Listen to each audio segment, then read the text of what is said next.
La Civise organise aujourd'hui à Saint-Denis de la Réunion une réunion publique comme nous le ferons demain à Saint-Pierre. Chaque mois, depuis l'ouverture de l'appel à témoignages le 21 septembre 2021, nous organisons des réunions publiques partout en France. Et aujourd'hui, comme le mois dernier à Nice et avant à Toulouse ou à Lille ou à Fort-de-France, les personnes nous disent: quand viendrez-vous à tel endroit? Nous avons reçu 25 000 témoignages. C'est dire à quel point cet espace de reconnaissance et de solidarité était attendu et répond à un besoin. À quel point il faut qu'il puisse y répondre dans la durée. Parce que l'attente, l'exigence des femmes et des hommes qui ont été victimes de violences sexuelles dans leur enfance et notamment d'inceste sont immenses. À chaque fois qu'une personne confie son témoignage à la Civise, elle dit: je le fais pour moi, parce que j'ai besoin de cette reconnaissance.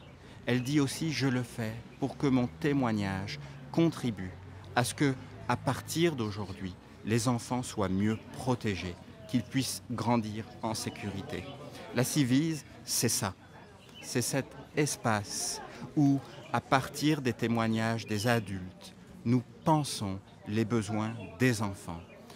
Cet espace aussi où nous luttons contre l'impunité des agresseurs.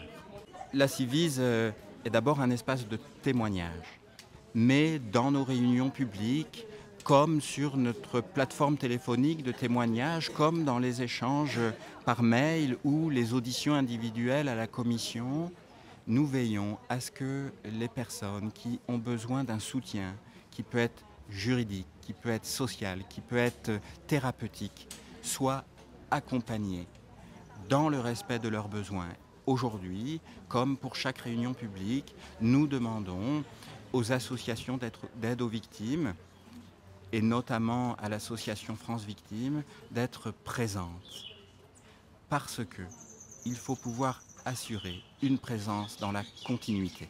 L'inceste est un phénomène très peu étudié, très peu évoqué, et donc on manque aussi de données chiffrées.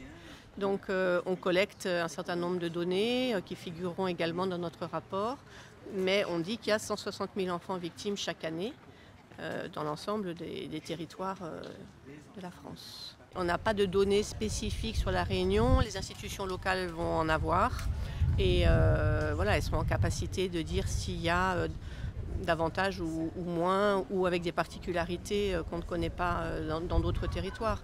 On a la particularité de ce qu'on a compris des premières réunions qu'on a fait, des grossesses précoces, c'est-à-dire des jeunes filles qui ont souvent des enfants très tôt, et on pourrait penser qu'un certain nombre de ces enfants sont le fruit de viols, notamment incestueux.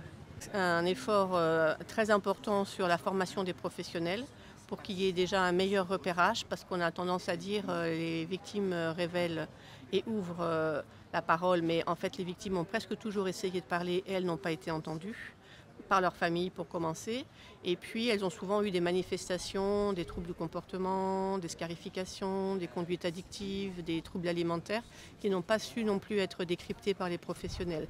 Donc il y a vraiment un effort à porter sur la formation des professionnels et effectivement accentuer aussi les campagnes de prévention auprès des enfants avec les associations locales, et également une campagne peut-être à une échelle un peu plus macro sur l'ensemble de l'île.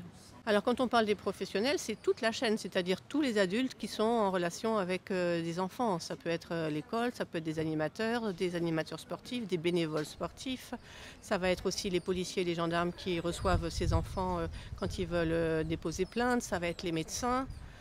Ça va être voilà, toute la chaîne de professionnels qui sont amenés à travailler auprès d'enfants.